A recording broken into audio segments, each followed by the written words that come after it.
Okay, so let's check out these choruses. Now, the first couple times, John Paul Jones plays really simply in the chorus. Let's go ahead and check that out. One thing to notice is the chorus is 6 bars long, at least how I transcribed it, and one of those bars has a measure of 2/4. Now, if you're playing by ear, that it doesn't really matter, but if the bass part sounds weird to you, or the chorus sounds weird to you, that's one of the reasons why. It's because the number of beats is kind of unusual. And also the harmony is just really weird. Anyway, let's check it out. 1, 2, 3, 4. 1, 2, 3, 4. 1, 2, 1, 2, 3, 4. 1, 2, 3, 4. 1, 2, 3, 4. 1, 2, 3, 4. And it just repeats that. As far as your left hand goes, I mean, it's just a descending line. You could probably just play with one finger and move that down, and you'll be all right. There's not a whole lot to it. But let's check out the last chorus. That's the cool one. John Paul Jones starts it off fairly simply, but then he builds it up to this gallop sort of part. Let's check that out. I'm just going to play through that whole last chorus for you so you can kind of hear how he builds it. 1, 2, 3, 4.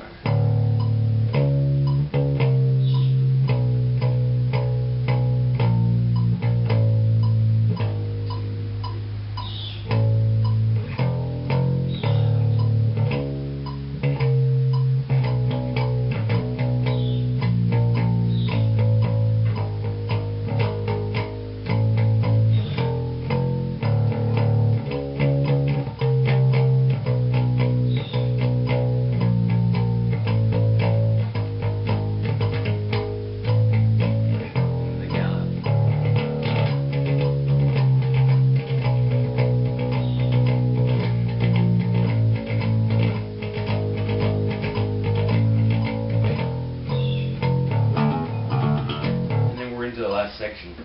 So it's pretty cool that he can take it simply, take a simple line and then build it up.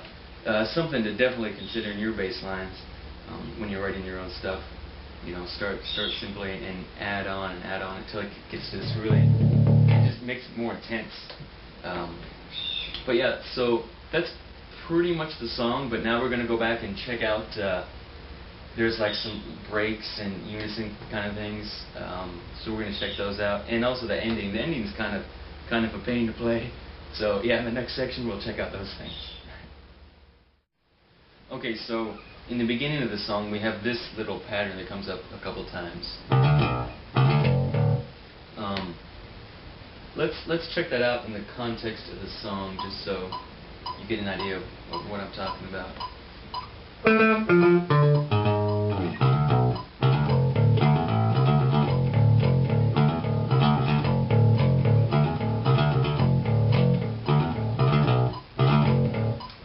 Right there, then the vocals come in.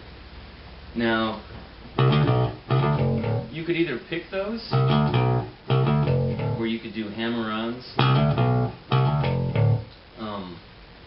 whichever feels most comfortable to you. I think I tend to hammer on for that part.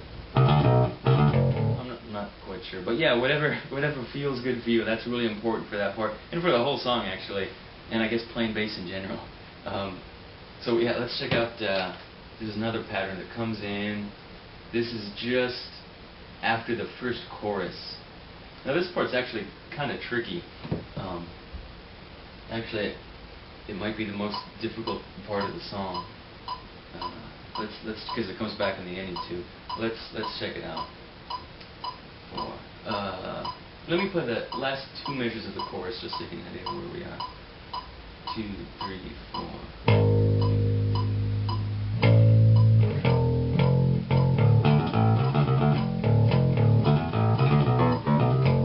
Right there. Let's play it slower. We've seen that, and this part right here. That's pretty tricky to play at tempo.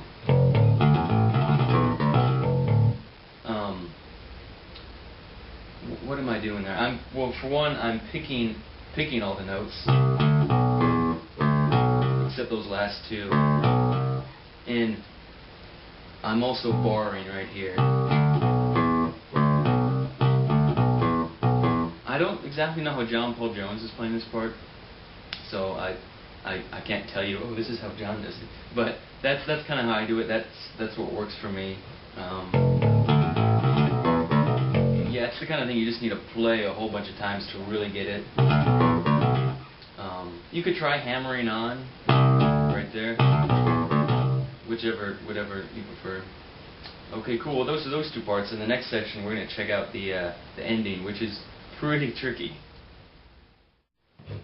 Okay, so let's check out the ending here.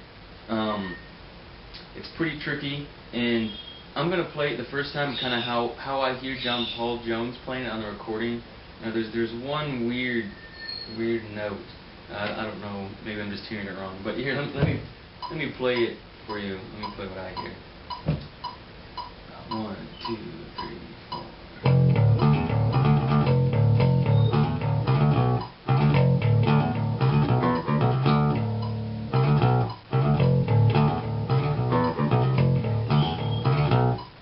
So, the part that I'm not sure if it's right or not is this right here.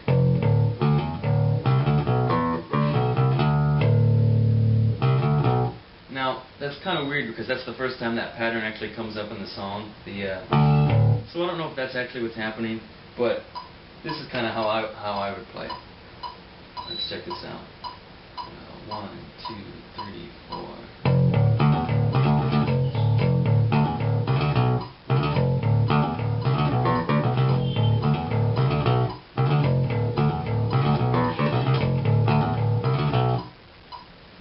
Now, yeah, basically what's happening there is we're taking the two patterns and then that we looked at earlier, and the guys just kind of throw them together, and yeah, it sounds pretty cool, but really hectic sounding.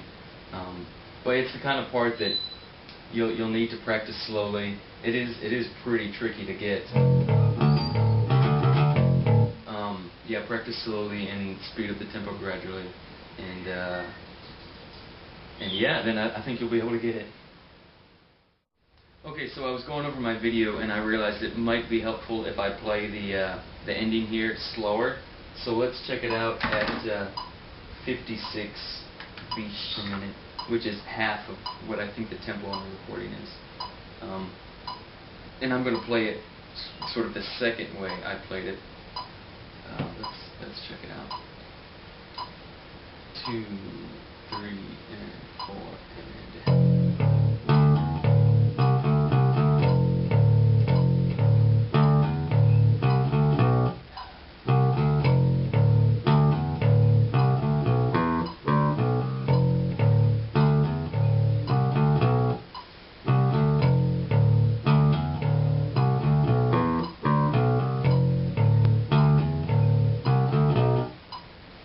So you can kind of tell what's going on there a bit, and it is a tricky section, so start slow and build up from there.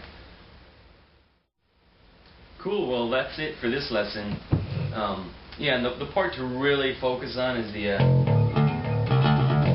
you want to get that sounding as good as you can. All the other things, you know, spend time practicing, because you'll want to be able to nail them if you want to play with your buddies or whatever. But if this isn't feeling good, then nothing else really matters. So yeah, get that happening, and yeah, I hope in the future to check out more of these Crooked Vultures songs, because I think it's a pretty cool album, and John Paul Jones has some really cool bass lines. So check back, and I'm looking at doing a few more of these ones. All right, well, I'm Michael from michaeljohnadams.com. If you have any questions or whatever, just go to my blog, post them there. And I've also got the tab and whatnot there. And yeah, I'll see you folks later.